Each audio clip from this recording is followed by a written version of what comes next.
In our channel, we have videos on math concepts, example problems, exercise problems, and important questions from old question papers and model papers. Subscribe to our channel now and share it with your friends. Thank you. Real numbers chapter నుంచి బాగా గుర్తుపెట్టుకోవాల్సిన points ఇప్పుడు discuss చేద్దాం. Dividend equal to divisor times coefficient plus remainder.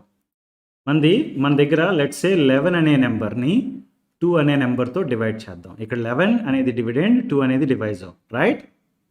So it is 5 times 2 10 and remainder is 1. Coefficient is 5, remainder is 1, right? Similarly 11 అనే నెంబర్ని 3తో divide చేద్దాం. అప్పుడు this is 3 times 3 9. When you subtract you are getting remainder as 2, right? Suppose 11 అనే నెంబర్ని 4తో divide చేద్దాం. So coefficient is 2 and remainder is 3, right? So dividend is equal to divisor times coefficient plus remainder అని రాయొచ్చు, right?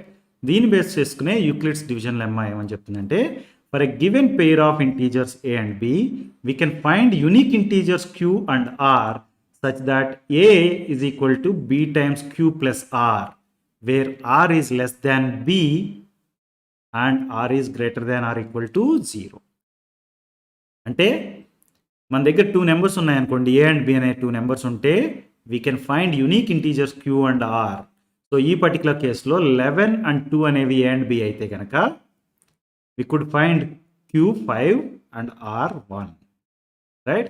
ఇక్కడ q3 r2. ఈ particular కేసులో q2 r equal to 3. అయితే యూక్లిడ్స్ డివిజన్ లెమ్మా ఏమని చెప్తుందంటే, remainder r is always smaller than divisor b. అంటే ఇక్కడ 1 అనేది స్మాలర్ దాన్ 2, ఇక్కడ 2 అనేది స్మాలర్ దాన్ 3, ఇక్కడ 3 అనేది smaller than 4, right? Remainder is always smaller than b, but sometimes it can be 0 also. For example, 10 we want to divide, right, with 2. So quotient is 5 and remainder is 0. Until sometimes remainder can be 0, but remainder is always less than divisor. Idi Euclid's division lemma manaku cheptundi. Okay? Fundamental theorem of arithmetic ఏం చెప్తుందంటే, every composite number can be expressed as a product of prime numbers and the factorisation is unique apart from the order in which prime factors occur. First of all, composite number అంటే ఏంటంటే a number having more than 2 factors. Only 2 factors ఉన్న నెంబర్స్ని ఏమంటాం? Prime numbers అంటాం. For example 2 అనేది ఒక prime number. దానికి factors ఏముంటాయి? 1 and 2. ఓన్లీ 2 ఫ్యాక్టర్స్ ఉంటాయి, రైట్? 3 అనేది ఒక ప్రైమ్ నెంబర్. దానికి only we can write it as 1 times 3 or 3 times 1. So only 2 factors are there. So composite number, for example 6 అనేది ఒక composite number, right? We can write this as 6 into 1, 3 into 2, right? అంటే we have 6, 1, 3 and 2. These are all factors of composite number 6. So composite number can have more than 2 factors. And we know that composite number can be expressed as product of prime numbers. అంటే 6 అనే దాన్ని మనం 3 into 2 అని రాస్తున్నాం, right? 3 అనేది ఒక prime number, 2 అనేది ఒక ప్రైమ్ నెంబర్. ఇక్కడ ఫండమెంటల్ థియరమ్ ఆఫ్ అర్థమెటిక్ ఏమని చెప్తుందంటే, ఇలాంటి కాంపోజిట్ నెంబర్ ఏది ఉన్నా కానీ దాన్ని ప్రోడక్ట్ ఆఫ్ ప్రైమ్స్గా రాయొచ్చు. Prime factorisation is unique apart from the order in which prime factors occur. For example 30 అనే నెంబర్ ఉంది మన దగ్గర. 30 ఏమని రాయొచ్చు? 2 into 3 into 5 అని రాయొచ్చు, right? 2, 3, 5 all these are prime numbers only, right? అలా కాకుండా అదే 30ని మనం 3 into 2 into 5 అని కూడా రాయొచ్చు, లేకపోతే 5 into 3 into 2 అని కూడా రాయొచ్చు. సో ఆర్డర్ మారచ్చు, బట్ ప్రైమ్ ఫ్యాక్టర్స్ అనేవి 2, 3, 5 సేమే, right? That is what fundamental theorem of arithmetic is saying. Every composite number can be expressed as product of primes and the factorization is unique apart from the order in which the prime factors occur. Understood? HCF and LCM of 2 or more numbers can be obtained from prime factorization method. Okay, మనం 2 నెంబర్స్ని తీసుకుందాం. 20 అనేది ఒక number, 30 అనేది ఇంకొక number. 20ని ఏమని రాయొచ్చు? 2 into 2 into 5 అని రాయొచ్చు. Prime factorise product of prime ఫ్యాక్టర్స్గా రాసినప్పుడు, రైట్? 2 into 2 is 4, 4 times 5, 20. 30ని ఏమని రాయొచ్చు? 2 ఇంటూ 3 ఇంటూ 5 అని రాయొచ్చు, రైట్? ఇప్పుడు ఈ 2 నెంబర్స్కి హెచ్సిఎఫ్ చూద్దాం. HCF is defined as product of smallest power of each common prime factors in the numbers. Okay, common prime factors ఏమున్నాయి అంటే ఈ రెండు నెంబర్లో 2 అనేది కామన్గా ఉంది, రైట్? అండ్ 5 అనేది కామన్గా ఉంది, రైట్? 5కి పవర్ ఎంత ఉందంటే 1, స్మాలెస్ట్ పవర్ రెండు చోట్ల కూడా 1 ఉన్నది, రైట్?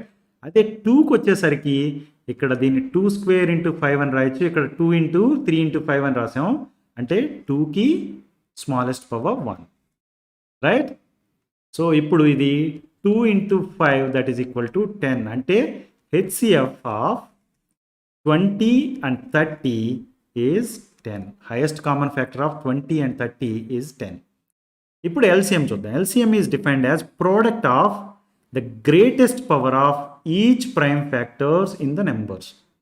ఈచ్ ప్రైమ్ ఫ్యాక్టర్స్ అన్నారు అంటే అన్ని ప్రైమ్ ఫ్యాక్టర్స్ని తీసుకోవాలి. 2 అనేది ఒక ప్రైమ్ ఫ్యాక్టర్, 3 అనేది ఒక ప్రైమ్ ఫ్యాక్టర్, 5 అనేది ఒక ప్రైమ్ ఫ్యాక్టర్. గ్రేటెస్ట్ పవర్స్ చూడండి, 2 square, 3 power 1 and 5 power 1, right? దీని ఏమని రాయొచ్చు? 4 into 3 into 5, right? This is equal to 60. అర్థమైందా? LCM of 20 and 30 is 60. ఈ ఫార్ములా గుర్తుపెట్టుకోండి. LCM of 2 numbers into HCF of 2 numbers is equal to product of those 2 numbers, right? మనం HCF 10 into LCM 60, so this is equal to 600, right? 600 is product of original numbers 20 into 30. అర్థమైందా? LCM of 2 numbers times HCF of the same 2 numbers is equal to product of those 2 numbers. Understood?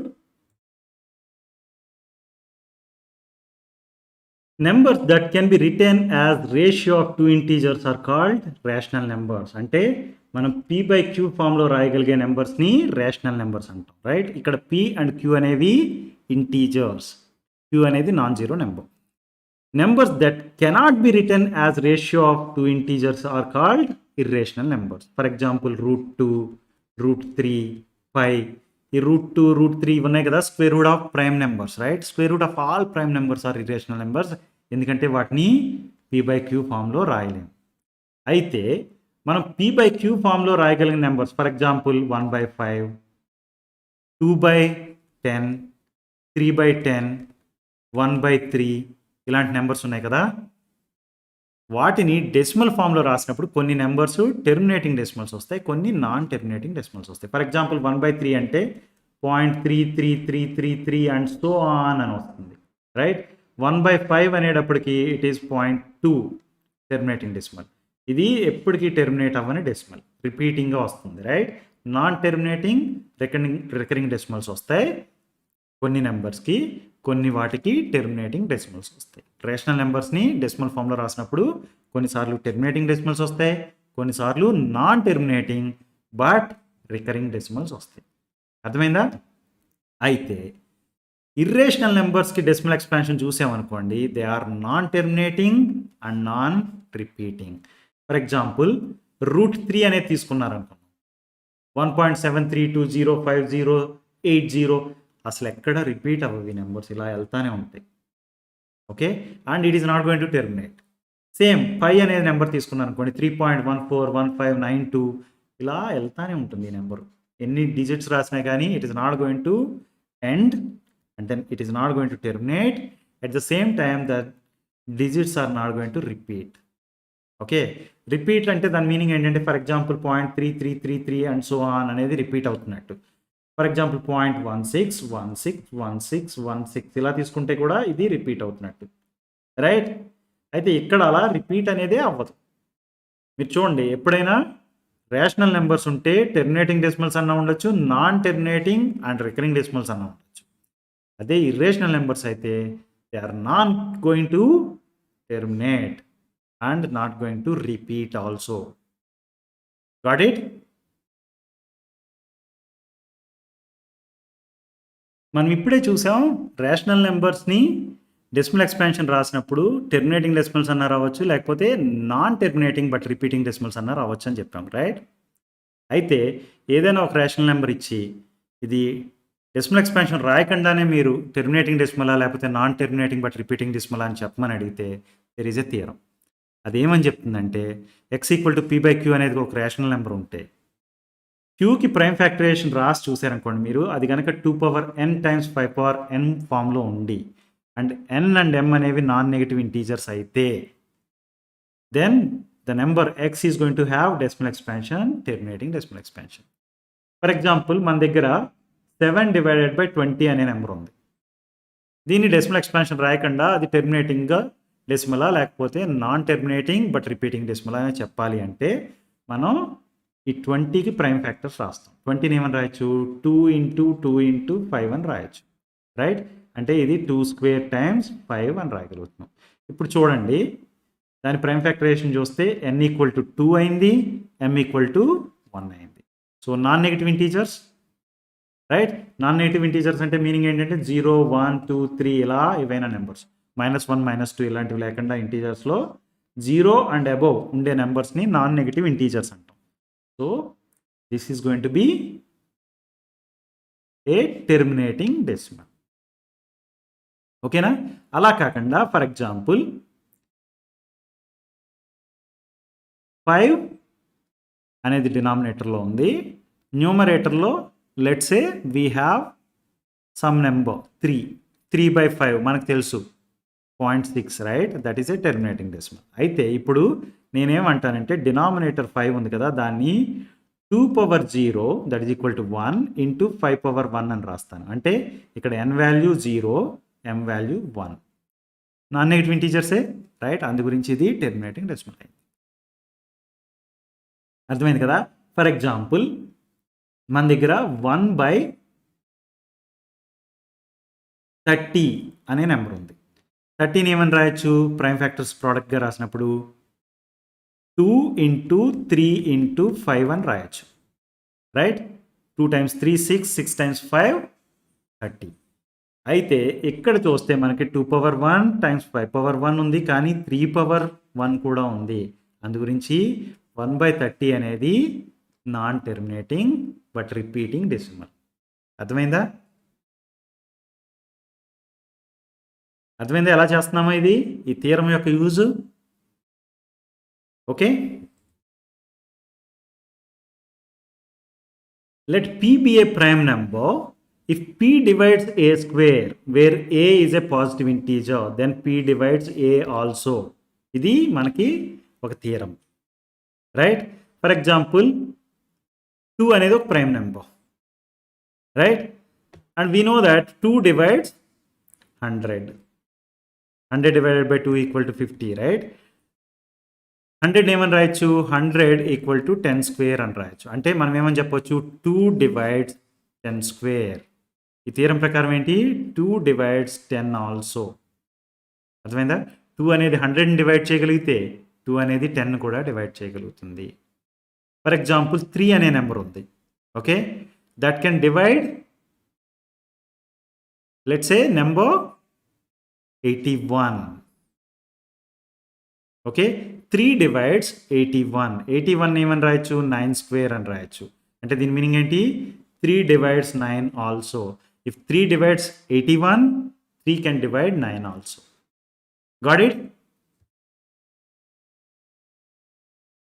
Logarithms నుంచి మనం first గుర్తుపెట్టుకోవాల్సిన loss ఏంటంటే log of xy equal to log of x plus log of y. ఇక్కడ A అనేది base. అంటే దీని meaning ఏంటంటే for example మన దగ్గర 15 అనే నెంబర్ ఉంది, రైట్? దాన్ని 3 × 5 అని రాస్తాం కదా.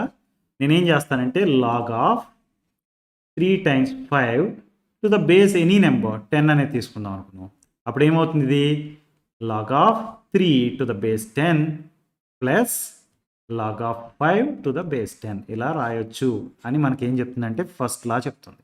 log of xy equal to log of x plus log of y. For example 3/5 అనే నెంబర్ ఉంది, దానికి లాగ్ అప్లై చేద్దాం అనుకుందాం. మనం సెకండ్ లాని వాడతాం. అదేం చెప్తుంది, log of x by y equal to log x minus log y. Base అనేది ఏ, ఇక్కడ ఎనీ నెంబర్ ఉండొచ్చు. ఫర్ ఎగ్జాంపుల్ ఇక్కడ ఏ అనేది base, log of 3/5 to the base A అన్నాం అనుకోండి. ఇప్పుడు ఏమని రాస్తాం, లాగ్ 3 to the base A minus log 5 to the base A. ఇక్కడ ఏ అనేది 2 అవ్వచ్చు, 3 అవ్వచ్చు, 5 అవ్వచ్చు, 10 అవ్వచ్చు, ఏదైనా అవ్వచ్చు. ఓకే, ఫర్ ఎగ్జాంపుల్ 3 స్క్వేర్ అనే నెంబర్ ఉంది, దీనికి లాగరిథం అప్లై చేద్దాం అనుకున్నాం. లాగరిథం విత్ బేస్ 10 కానీ ఏదైనా అప్లై చేద్దాం అనుకుంటే కనుక దాన్ని ఎలా రాయొచ్చు అంటే థర్డ్ లా ఏమని చెప్తుందంటే log of x power m equal to m times log x. అంటే ఈ పర్టికులర్ కేసులో this is going to be 2 times log 3 to the base 10. అర్థమైందా? సో ఈ 3 లాస్ గుర్తుపెట్టుకోండి, so that you will be able to solve problems based on logarithms. Okay, sets chapter నుంచి మనం గుర్తుపెట్టుకోవాల్సిన points and formulas గురించి ఇప్పుడు discuss చేద్దాం. A well-defined collection of objects is known as a set. Okay, ఇది set definition. A well-defined collection of objects is known as a set. ఇక్కడ మనకి natural numbers అంటే 1 2 3 4 5 6 7 అండ్ సో ఆన్ అని తెలుసు, right? ఇప్పుడు నేచురల్ నెంబర్స్ అనేదాన్ని ఒక set అని చెప్పొచ్చు మనం. ఎందుకంటే ఫర్ ఎగ్జాంపుల్ మనకి -1 అనే ఒక నెంబర్ ఇచ్చారు, ఇది పార్ట్ ఆఫ్ నేచురల్ నెంబర్సా కాదా అనేది మనం చెప్పగలుగుతాం, right? It is not. Okay, 7 అనే నెంబర్ ఇచ్చారు, it belongs to natural numbers, right? ఇలా ఏదైనా ఒక నెంబర్ ఇస్తే మీకు whether it belongs to a natural number set or not అనేది మనం చెప్పగలుగుతున్నాం. కాబట్టి ఇప్పుడు నేచురల్ నెంబర్స్ అనేది a well defined collection of numbers. Okay, అందు గురించి దాన్ని సెట్ ఫామ్లో ఇలా రాస్తాం. ఎన్ అనే దాన్ని, ఎన్ అనే క్యాపిటల్ లెటర్ని ఈ సెట్ని రిప్రజెంట్ చేయడానికి వాడుతున్నాం. n is a set of elements 1 2 3 4 5 and so on. ఈ 1 2 3 4 5 ఉన్నాయి కదా, వీటిని ఎలిమెంట్స్ ఆఫ్ ద సెట్ అంటాం. 1 belongs to n, 2 belongs to set n, 3 belongs to set n, 99 belongs to set n, right? అలా చెప్పగలుగుతున్నాం కదా మనం. అందు గురించే it is a well defined collection of number. Okay, and మనకి ఎప్పుడైనా సెట్ని ఎలా రిప్రజెంట్ చేస్తామంటే ఇక్కడ నేచురల్ నెంబర్స్ అనేసరికి ఇలా రాసాం కదా, వాటిని కర్లీ బ్రాకెట్స్ మధ్యలో రాస్తే, కర్లీ బ్రాకెట్స్ మధ్యలో ఏవైనా కొన్ని ఎలిమెంట్స్ని రాస్తే అది సెట్ని రిప్రజెంట్ చేస్తుంది. అలాంటి సెట్స్కి ఎలాంటి పేర్లు వాడతామంటే capital letters, upper case letters use చేస్తాం. ఏబిసి కానీ, XYZ కానీ, PQR కానీ, NZQR ఇలాంటి లెటర్స్ని ఏవైనా మనం సెట్ నేమ్ రిప్రజెంట్ చేయడానికి వాడవచ్చు. For example B is a set of elements 1 3 5, right? Set of vowel letters in the English alphabet. మనకు తెలుసు AEIOU అనేవి 5 లెటర్స్, వీటిని వోవెల్స్ అంటాం, రైట్? ఇంగ్లీష్ ఆల్ఫాబెట్లో వాటిని ఎలిమెంట్స్గా కర్లీ బ్రాకెట్స్ మధ్య రాస్తే వచ్చేది సెట్ ఆఫ్ వోవెల్స్. ఓకే, ఇలా కర్లీ బ్రాకెట్స్ మధ్య ఎలిమెంట్స్ అని రాస్తే దాన్ని మనం roster form of writing sets అంటాం. అంటే దీని మీనింగ్ ఏంటి, this is called roster form of set V. Okay, ఈ పాయింట్ గుర్తుపెట్టుకోండి. While writing the elements of a set in roster form the elements are not repeated. For example మన దగ్గర PAPER paper అనే word ఉంది. ఈ వర్డ్లో ఉన్న లెటర్స్ని ఒక సెట్గా రాయండి, రోస్టర్ ఫామ్లో రాయండి అన్నారు అనుకున్నాం. మనకి ఏమేమి లెటర్స్ ఉన్నాయి చూడండి. P అనే ఒక లెటర్ ఉంది, A అనేది ఒక లెటర్ ఉంది, మళ్ళీ P అనేది వస్తుంది. కానీ రోస్టర్ ఫామ్లో 1 టైం మాత్రమే రాయాలి కాబట్టి రెండోసారి ఇంక్లూడ్ చేయట్లేదు. ఈని అండ్ ఆర్ వీటిని కర్లీ బ్రాకెట్స్ మధ్య రాస్తే వచ్చింది మనకి set of letters that are part of this word paper. దీన్ని రోస్టర్ ఫామ్లో రాసాం, ఏదో ఒక పేరు ఇవ్వచ్చు. Let me call this as K. K is a set of letters in the word paper. Understood? మనం ఇప్పుడే చెప్పాం V అనేది ఒక సెట్ ఆఫ్ ఎలిమెంట్స్. ఏం ఎలిమెంట్స్ అవి? Letters, vowel letters in English alphabet. వాటిని ఇలా రాస్తే దీన్ని రోస్టర్ ఫామ్లో రాయడం అని చెప్పాం, రైట్? అంటే ఇదే సెట్ని మనం సెట్ బిల్డర్ ఫామ్లో కూడా రాయొచ్చు. సెట్ బిల్డర్ ఫామ్లో రాస్తే ఇలా రాస్తాం. V అనేది ఒక set, right? V is a set of elements X such that X is a vowel letter in the English alphabet. దీన్ని ఎలా చదువుతున్నాం? V is a set of elements X such that X is a vowel letter in the English alphabet. ఇలా రాసినప్పుడు ఈ X అనే letter ఏని represent చేస్తాయి? ఈని represent చేస్తాయి, ఐని రిప్రజెంట్ చేస్తాయి, ఓని రిప్రజెంట్ చేస్తాయి, యూని రిప్రజెంట్ చేస్తాయి. అంటే X is an element, right? ఆ ఎలిమెంట్ ఏ వేటిని రిప్రజెంట్ చేస్తుందంటే లెటర్ ఏని, లెటర్ ఈని, లెటర్ ఐని, లెటర్ ఓని, letter uni, right? V is a set of elements X such that X is a vowel letter in the English alphabet. ఇలా రాస్తాం. ఇలా రాస్తే దాన్ని సెట్ బిల్డర్ ఫామ్లో రాయడం అని చెప్తాం. Okay, right? Set B in the roster form. Set B definition ఎలా ఇచ్చారు? సెట్ బిల్డర్ ఫామ్లో ఇచ్చారు. దీన్ని ఏమని చదువుతాం? B is a set of elements x such that x is a natural number smaller than 1. మనకు న్యాచురల్ నెంబర్స్ అనగానే గుర్తు రావాలి 1 2 3 4 5 and so on. Okay, natural number smaller than 1 అనేది ఏదన్నా ఉందా? లేదు, right? So we don't have natural number smaller than 1. అంటే అప్పుడు సెట్ బి అనే దాన్ని రోస్టర్ ఫామ్లో రాస్తే ఇలా కర్లీ బ్రాకెట్ ఓపెన్ చేస్తాం, క్లోజ్ చేస్తాం. There are no elements within, right? Set B has no elements. Elements లేని సెట్ ఏదైతే ఉందో దాన్ని empty set or null set or void set అని పిలుస్తాం. A set containing no elements is called an empty set or a null set or a void set. అంటే ఈ particular కేసులో set B అనేది empty set, right? Empty set or null set, ఇలా curly brackets open చేసి close చేసాం కదా, దాన్ని Greek letter పీతో కూడా రిప్రజెంట్ చేయొచ్చు. ఫర్ ఎగ్జాంపుల్ బి ఇలా రాసాం కదా, దాన్నే బి ఈక్వల్ టు ఫీ అని కూడా రాయొచ్చు. Okay, number of elements of empty set ఎన్ని అంటే 0. N of P is equal to 0. దీన్ని కార్డినల్ నెంబర్ ఆఫ్ సెట్ అని కూడా పిలుస్తాం. Okay, number of elements in set P is equal to 0. Understood? For example మన దగ్గర ఇక్కడ ఒక సెట్ ఉంది. Set A is containing elements 1 2 3 4 5 6 7 8 9, right? ఎన్ని ఎలిమెంట్స్ ఉన్నాయి ఇందులో అంటే కనుక 1 2 3 4 5 6 7 8 9 ఎలిమెంట్స్ ఉన్నాయి. So number of elements of set A, that is n of A equal to 9. 9 అనేది ఒక ఫైనైట్ నెంబర్, రైట్? అందు గురించి we call this as a finite set. Set A అనేది finite set. A set having countable number of elements is called finite set. అలా కాకుండా కొన్నిసార్లు count చేయలేనన్ని elements ఉంటాయి. ఫర్ ఎగ్జాంపుల్ ఇక్కడ చూసామనుకోండి, బి ఉంది. B is a set of elements 1 2 3 4 5 6 7 8 and so on. ఈ సో ఆన్ అన్నప్పుడు 1 మిలియన్ దాకా రాయగలుగుతాం, 10 మిలియన్ రాయగలుగుతాం, రైట్? బిలియన్ రాయగలుగుతాం, ట్రిలియన్ రాయగలుగుతాం, బిలియన్ ట్రిలియన్ నెంబర్స్ కూడా రాయగలుగుతాం. అంటే we cannot count how many are there, right? Set B has uncountable number of elements, అంటే ఇన్ఫైనైట్ నెంబర్ ఆఫ్ ఎలిమెంట్స్ ఉన్నాయి. ఇలాంటి సెట్ని ఏమంటామంటే ఇన్ఫైనైట్ సెట్ అంటాం. Set B is an infinite set. A set containing uncountable or infinite number of elements is called infinite set. You understood? Finite set ki infinite set ki difference ఏంటో అర్థమైందా మీకు?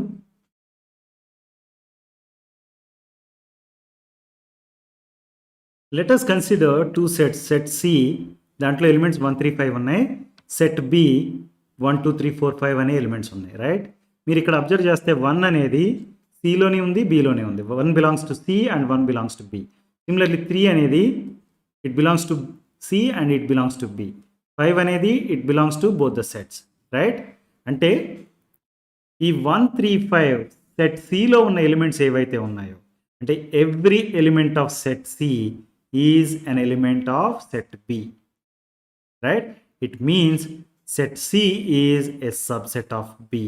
దాన్ని ఇలా డినోట్ చేస్తాం. C is a subset of B. ఇది subset symbol, right? For example మనకి C అనే set ఉంది. దాంట్లో ఏమేమి ఎలిమెంట్స్ ఉన్నాయి? 1 3 అండ్ 5 అనే ఎలిమెంట్స్ ఉన్నాయి, రైట్? బి అనేది a bigger set than C, right? మీరు చూస్తే బిలో ఏమేమి ఎలిమెంట్స్ ఉన్నాయి? 2 అండ్ 4 అనేవి ఎక్స్ట్రా ఉన్నాయి, రైట్? మీరు ఇప్పుడు చూస్తే కనుక సి అనే set it is a part of set B, right? అందు గురించి C is a subset of B అన్నాం. ఓకే, మనకి ఫీ అనేది ఎంటీ సెట్ అని తెలుసు, right? For example I can say that this is phi, empty set which has got no elements. ఈ సర్కిల్లో elements ఏం లేవు, right? So phi has no elements and this can be also part of B, right? మనం ఇక్కడ చూస్తే కనుక phi అనేది part of B, right? For example phi అనే దాన్ని ఇక్కడ కాకుండా మనం లెట్ మీ రిప్రజెంట్ హియర్. ఇది ఫీ అనే సెట్.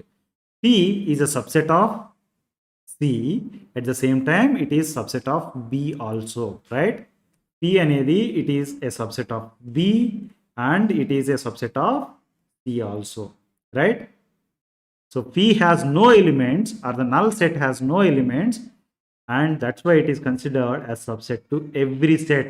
మీరు ఏ సెట్ తీసుకున్నా కానీ ఆ సెట్కి P అనేది ఒక subset. Okay, and for example దీన్ని P అన్నాం అనుకోండి, ఓకే, నో నల్ సెట్, ఈ లోన్ కూడా నల్ సెట్టే, right? P is a subset, meaning null set is a subset of null set. అందు గురించి phi is a subset including the empty set itself. అర్థమైందా? నౌ యు సీ ఇక్కడ A అనే set ఉంది, 135 అనే ఎలిమెంట్స్ ఉన్నాయి. C అనే set ఉంది, 531 అనే ఎలిమెంట్స్ ఉన్నాయి. మీరు చూస్తే కనుక 135 ఇక్కడ కూడా 135 ఆర్డర్ డిఫరెన్స్ ఉంది, అంతేనా? So every element of set A is an element of set C. అంటే ఇలా ఏ అనేది అన్ని ఒకదాన్ని రాస్తే సెట్ సి కూడా, సెట్ సిలో కూడా సేమ్ ఎలిమెంట్సే ఉన్నాయి, రైట్? 135, రైట్? ఇప్పుడు ఏమని చెప్పొచ్చు? A is a subset of C అని చెప్పొచ్చు, right? A is a subset of C అని చెప్పొచ్చు. రెండిట్లోని 135 అనే ఎలిమెంట్సే ఉన్నాయి కాబట్టి దీన్నే మనం సిని లోన్ రాసి 135 అండ్ ఏని బయట రాయొచ్చు, రైట్? అంటే every element of set C is an element of set A కాబట్టి C is a subset of A కూడా. ఓకే, అండ్ మీరు ఇక్కడ చూస్తే కనుక సెట్ ఏలో ఉన్న ఎలిమెంట్స్ సెట్ సిలో ఉన్న ఎలిమెంట్స్ సేమ్ కాబట్టి మనం ఏమని చెప్తామంటే set A and set C are equal sets. అంటే ఏ ఈక్వల్ టు సి అని రాస్తే దీని మీనింగ్ ఏంటంటే ఏ అండ్ సి అనేవి equal sets. If A is subset of C and C is subset of A, అంటే ఒకదానికి ఏ అనేది సి అనే దానికి సబ్సెట్, సి అనేది ఏ అనే దానికి subset, it means A equal to C. అంటే ఒకదాంట్ లోపల ఒకటి ఉండటం కాదు, రెండు కర్వ్స్, రెండు సర్కిల్స్ ఒకదాని మీద ఒకటి ఉన్నట్టు. ఓకేనా? దీన్ని బట్టి మనం ఏమని చెప్పొచ్చు? Every set, for example A అనే సెట్ తీసుకున్నాం, it is subset to itself. ఇక్కడ ఈ రెండు equal, right? A equal to C అన్నామంటే దీని మీనింగ్ ఏంటంటే C is subset of A అన్నాం కదా, దాన్ని A is subset of A అని రాసేయచ్చా? ఏ ఈక్వల్ టు సి కాబట్టి, right? Every set is a subset to itself. అర్థమైందా సబ్సెట్ అంటే ఏంటో? ఈక్వల్ సెట్స్ అంటే ఏంటో అర్థమైందా?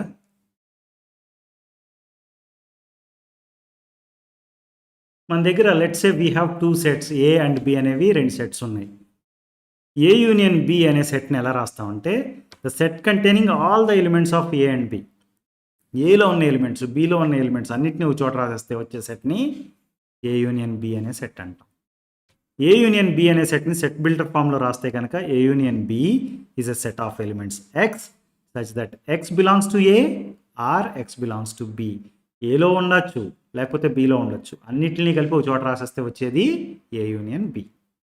అర్థమైందా? సో వెన్ డయాగ్రామ్ అంటాం కదా మనం, ఈ పర్టికులర్ డయాగ్రామ్ని వెన్ డయాగ్రామ్ అంటాం. సో ఈ వెన్ డయాగ్రామ్లో ఏ యూనియన్ బిని ఎలా రిప్రజెంట్ చేస్తామంటే we have to include both A and B, right? ఏలోని బిలోని, ఏ అనే సర్కిల్లోని బి అనే సర్కిల్లోని ఉన్న మొత్తం స్పేస్ని మనం కనుక ఇలా షేడ్ చేస్తే వచ్చేది ఈ షేడెడ్ పోర్షన్ ఏదైతే ఉందో అది ఏ యూనియన్ బి. ఇది ఏ యూనియన్ బికి వెన్ డయాగ్రామ్. అర్థమైందా? నౌ ఏ ఇంటర్సెక్షన్ బి అనేది కూడా ఒక సెట్. అదేంటి అంటే కనుక if you have A and B అనే 2 సెట్స్ ఉంటే కనుక మన దగ్గర elements common to both the sets, ఏకి బికి కామన్గా ఉన్న ఎలిమెంట్స్ని ఒక చోట రాస్తే వచ్చేది ఏ ఇంటర్సెక్షన్ బి. ఈ వెన్ డయాగ్రామ్లో ఏకి బికి కామన్గా ఉన్న portion only this particular portion, right? దీన్ని ఇలా మనం షేడ్ చేస్తే వచ్చేది A union A intersection B. అర్థమైందా? ఏ ఇంటర్సెక్షన్ బికి సెట్ బిల్డర్ ఫామ్లో రాసినప్పుడు A intersection B is a set of elements x such that x belongs to A and x belongs to B. మీరు చూడండి, ఇక్కడ ఆర్ అన్నాం, ఇక్కడ అండ్ అంటున్నాం. ఏకి చెందాలి, బికి చెందాలి అంటే కామన్గా ఉన్న ఏరియా. ఇక్కడ ఏకి చెందినా పర్లేదు, బికి చెందినా పర్లేదు అంటే ఇది టోటల్ ఏరియా. అర్థమైందా? Now let's learn about difference of sets. A minus B అనేది ఒక ఉంది కదా, ఇది ఒక set. It is defined as set of elements that belong to A but do not belong to B. అంటే ఏలో మాత్రమే ఉండాలి, బికి చెందకూడదు. ఫర్ ఎగ్జాంపుల్, ఇక్కడ మనకి ఈ వెన్ డయాగ్రామ్లో బిలోకి ఎంటర్ అవ్వకుండా ఏలో రిమైనింగ్ పోర్షన్ ఏదైతే ఉందో దాన్ని షేడ్ చేస్తే వచ్చేది మనకి ఏ మైనస్ బి. ఇది A minus B shaded portion, right? A minus B is a set of elements x such that x belongs to A and x does not belong to B. B అనేది ఏరియాలోకి enter అవ్వకూడదు. మనం B అనే సర్కిల్లోకి enter అవ్వకుండా ఏ అనే సర్కిల్లో remaining portion ఏదైతే ఉందో దాన్ని షేడ్ చేస్తే వచ్చేది ఏ మైనస్ బి అని చెప్పాం. అర్థమైందా? A minus B is defined as a set of elements that belong to A but do not belong to B. అందు గురించి ఈ shaded portion A minus B అయింది. సిమిలర్లీ బి మైనస్ ఏ అనే సెట్ని define చేయొచ్చు. B minus A is a set of elements x such that x belongs to B and x does not belong to A. అంటే బికి సంబంధించి మాత్రమే ఉండాలి, ఏలోకి enter అవ్వకుండా, ఏకి సంబంధించకూడదు అన్నప్పుడు మనకి only this portion we are going to shade, right? This is called B minus A అనే సెట్, రైట్? మీరు ఇక్కడ ఏ మైనస్ బి అనే సెట్కి వెన్ డయాగ్రామ్ చూసాం, బి మైనస్ ఏ అనే సెట్కి వెన్ డయాగ్రామ్ చూసాం. ఈ రెండు ఈక్వల్గా లేవు, రైట్? సేమ్ లేవు కదా. అందు గురించి we say that A minus B is not equal to B minus A. Note that. మనకి number of elements in A union B equal to number of elements of A plus number of elements of B minus number of elements of A intersection B. ఇది ఒక formula, okay? దీన్ని మీరు గుర్తుపెట్టుకోవడం కోసం నేను Venn diagram use చేసి represent చేస్తాను. For example, మనకి ఈ సైడ్ పార్ట్ తీసుకోండి. ఇక్కడ ఉన్న ఈక్వేషన్కి సేమ్ రాసాను, నెంబర్ ఆఫ్ ఎలిమెంట్స్ అనేది రాయట్లేదు. A union B equal to A plus B minus A intersection B అని రాశాను, రైట్? ఏ అనే దాన్ని షేడ్ చేసేస్తాను నేను.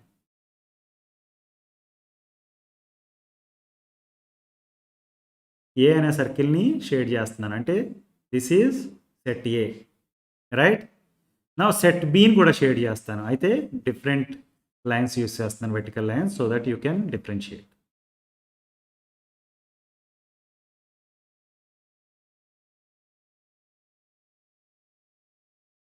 అయితే మనం ఇంతకుముందు ఏ యూనియన్ బి అనే దానికి షేడెడ్ పోర్షన్ చూసాం. అంటే ఏ యూనియన్ బి అన్నప్పుడు మొత్తం ఏని బిని ఒక్కసారి మాత్రమే షేడ్ చేసాం, రైట్?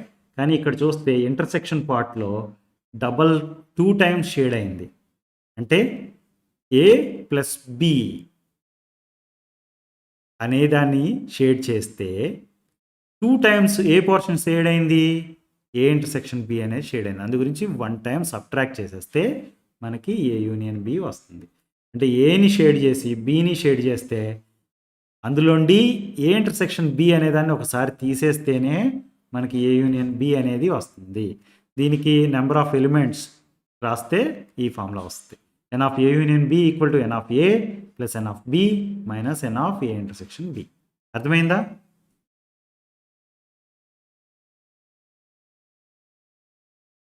ఇప్పుడు మనం పాలినామియల్స్ చాప్టర్ నుంచి గుర్తుపెట్టుకోవాల్సిన ఇంపార్టెంట్ పాయింట్స్ అండ్ ఫార్ములాస్ గురించి డిస్కస్ చేద్దాం.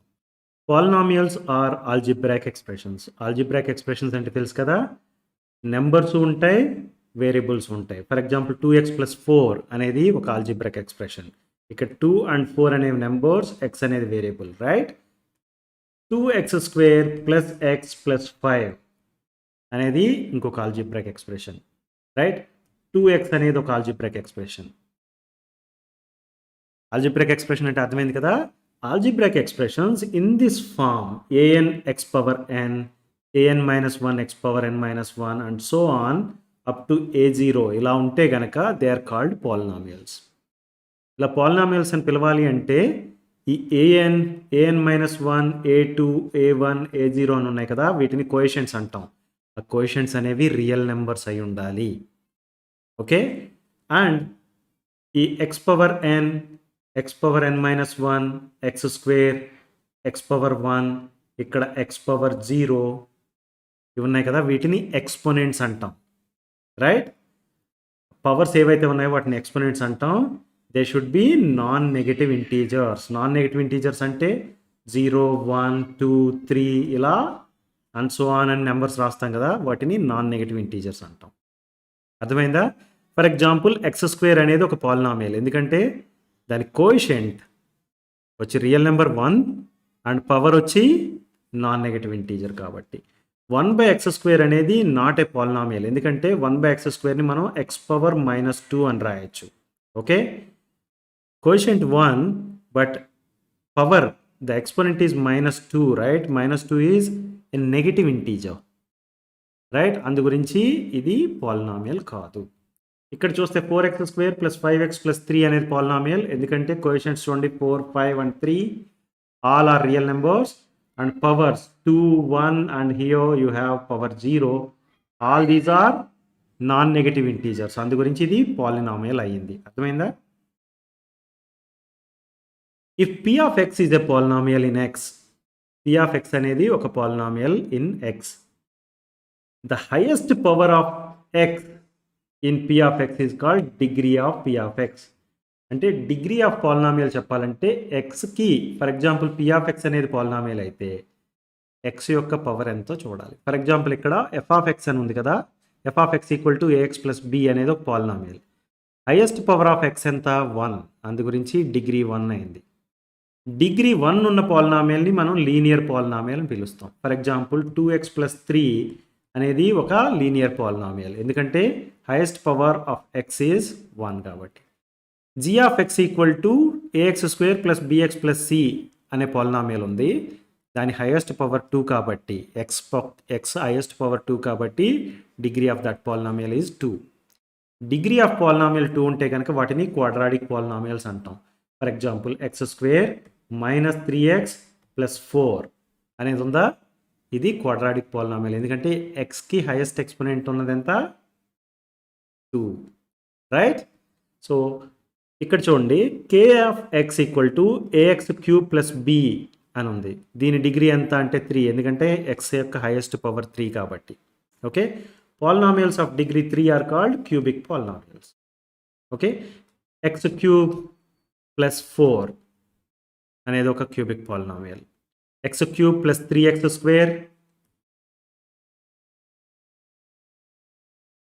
+ 4 ఇది ఒక క్యూబిక్ పాలినామియల్. అర్థమైంది కదా? f of x = 4 అని రాసామనుకున్నాం, దీన్ని కూడా పాలినామియల్ అంటాం. ఓకే, దీన్ని కాన్స్టెంట్ పాలినామియల్ అంటాం, ఎందుకంటే 4ని I can write it as 4 × x⁻0 అని రాయొచ్చు, రైట్. x⁻0 = 1 అంటే 4 × 1 అని రాసినట్టు దాని మీనింగ్, అంతేనా? సో f of x = 4 అని రాస్తే it is a polynomial and మీరు చూస్తే దాని డిగ్రీ 0, రైట్. ఎక్స్కి హైయెస్ట్ పవర్ 0 కాబట్టి degree of the constant polynomial is 0. Please note this. అదే మనకి f of x = 0 అని ఇచ్చారనుకోండి, ఇది కాన్స్టెంట్ పాలినామియల్ కూడా కాదు, దీన్ని జీరో పాలినామియల్ అంటాం. ఓకే, ఎందుకు జీరో పాలినామియల్ అంటామంటే 0 టైమ్స్ x⁻4 రాసామనుకో, లేకపోతే 0 టైమ్స్ x³ రాయొచ్చు, 0 టైమ్స్ x⁻2 రాయొచ్చు, దాని డిగ్రీ ఎంత అనేది మనం చెప్పలేకపోతున్నాం, రైట్. అందు గురించి ఇది ఒక స్పెషల్ కేస్, ప్లీజ్ గుర్తుపెట్టుకోండి, దీన్ని జీరో పాలినామియల్ అంటాం. ఇక్కడ f of x = 4 అనేది constant polynomial. Okay, zero polynomial is a special case, దాని డిగ్రీ మనం చెప్పలేము. ఎందుకు చెప్పలేము అంటే 0 అంటున్నాం, f of x = 0, దాన్ని 0 × x⁻4 రాయొచ్చు, 0 × x⁻3 రాయొచ్చు, 0 × x⁻0 రాయొచ్చు. హౌ డు వి నో ఎగ్జాక్ట్గా ఏం రాయగలుగుతాం అనేది మనకు తెలియదు కాబట్టి degree of zero polynomial is not defined. Understood?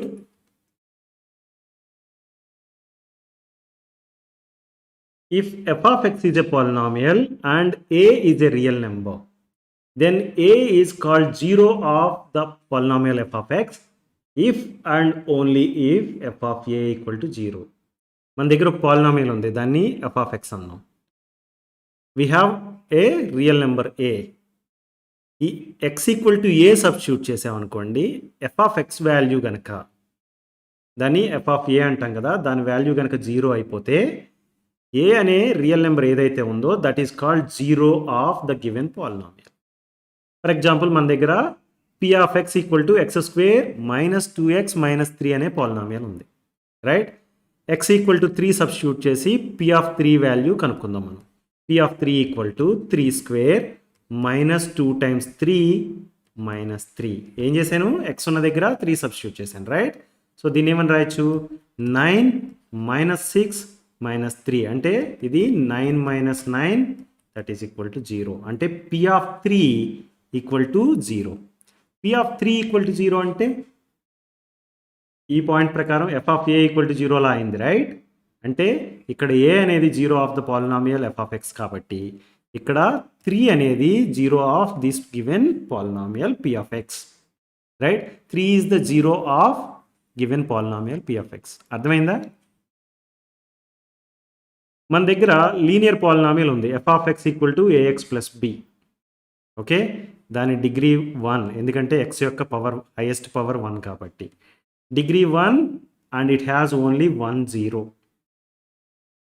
Okay, అదే క్వాడ్రాటిక్ పాలినామియల్ తీసుకున్నాం అనుకోండి, p of x equal to ax square plus bx plus c, దాని డిగ్రీ 2, ఎందుకంటే x యొక్క హైయెస్ట్ పవర్ 2 కాబట్టి, రైట్? మనకి ఆల్రెడీ తెలుసు quadratic polynomials can have at most 2 zeros, అంటే మ్యాక్సిమం 2 zeros ఉంటాయి క్వాడ్రాటిక్ పాలినామియల్స్ కానీ. అదే క్యూబిక్ పాలినామియల్ తీసుకున్నాం అనుకోండి, q of x equal to ax cube plus bx square plus cx plus d అనే క్యూబిక్ పాలినామియల్ తీసుకుంటే దాని డిగ్రీ 3, ఎందుకంటే highest power of x equal to 3 కాబట్టి, రైట్? మనకి ఆల్రెడీ తెలుసు cubic polynomials can have at most 3 zeros, అంటే maximum 3 zeros ఉంటాయి. మీరు చూడండి, డిగ్రీ 1 ఉన్నప్పుడు ఓన్లీ 1 0, డిగ్రీ 2 ఉన్నప్పుడు మ్యాక్సిమం 2 zeros, డిగ్రీ 3 ఉన్నప్పుడు మ్యాక్సిమం 3 zeros. అదే మన దగ్గర ఒక పాలినామియల్ ఉంది, ఓకే, ఆ పాలినామియల్ డిగ్రీ n అనుకుందాం. అప్పుడు దీనికి ఆ పర్టికులర్ పాలినామియల్కి ఎన్ని జీరోస్ ఉంటాయంటే at most n number of zeros ఉంటాయి. అర్థమైందా?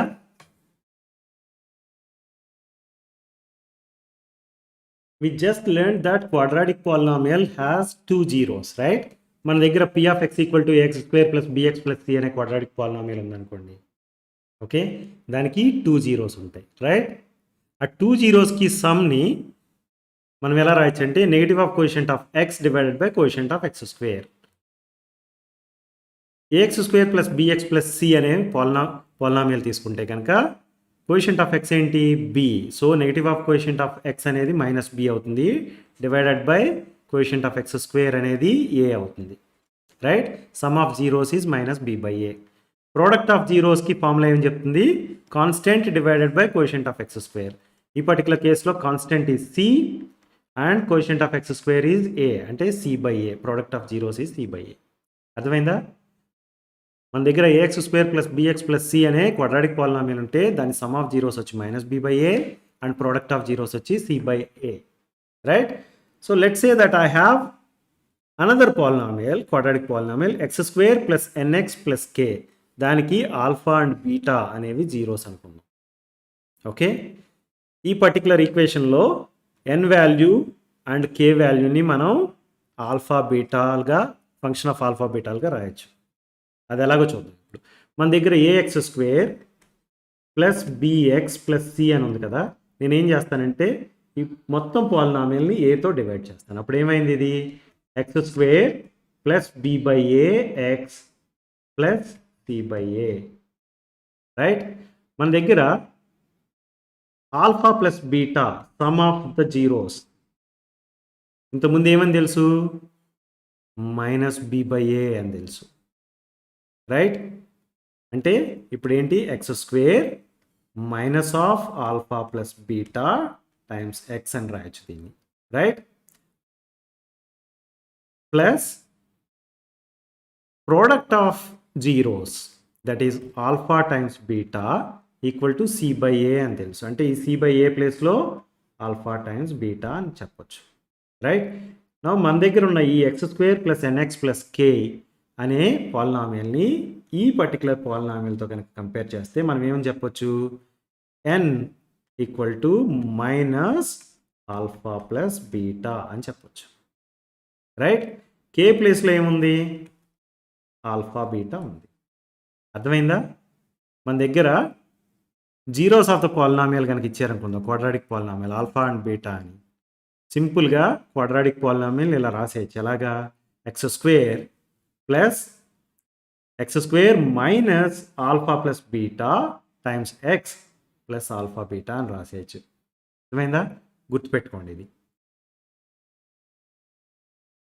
we already know dividend equal to divisor times coefficient plus remainder అని, రైట్? మన దగ్గర p of x అనే పాలినామియల్ ఒకటి ఉంది, g of x అనే another polynomial. If you are dividing p of x with g of x, okay, some coefficient వస్తుంది కదా, దాన్ని q of x అనుకుందాం, అండ్ రిమైండర్ కొంత మిగులుతుంది కదా, దాన్ని r of x అనుకుందాం. అప్పుడు ఏమవుతుందంటే we can right p of x equal to g of x times q of x plus r of x అని రాయొచ్చు, రైట్? దీన్ని బేస్ చేసుకుని మనం యూక్లిడ్స్ డివిజన్ లెమ్మా ఉంది కదా రియల్ నెంబర్స్లో, దానికి సిమిలర్గా ఉండేట్టుగా డివిజన్ అల్గారిథం ఫర్ పాలినామియల్స్ రాయొచ్చు. అదేంటంటే if p of x and g of x are two polynomials, then we can find two more polynomials q of x and r of x such that p of x equal to g of x times q of x plus r of x, where r of x can be 0 or the degree of r of x is less than degree of g of x.